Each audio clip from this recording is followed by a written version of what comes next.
Hello गाईस, झाले का जेवण तुमचे? आमचे पण नाही अजून झाले. आता व्हायचे तर स्वयंपाक आवरलाय. ताजी गेल्यात बाहेर थोडंसं पोराला घेऊन, बारक्या मुलीच्या पोराला. आता काय करते, लसूण सोलते. लसूण लागत होय ना, सकाळचं डब्याची घाई होती. मग लसूण शेंगदाणे जरा एकदाच केलं म्हणजे टेन्शन नाही राहत. काय लसूण सोलते बघा, हे बघा.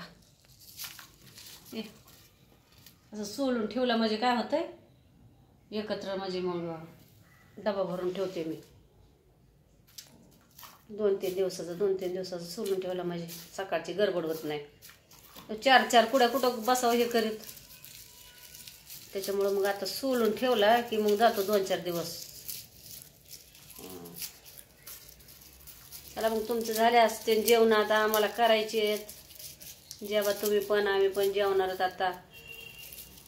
चला मग, आवडला व्हिडिओ तर लाईक करा, शेअर करा, कमेंट करा. भेटू पुढच्या व्हिडिओमध्ये. चॅनलला सबस्क्राईब करा. चला मग, बाय बाय गाईस.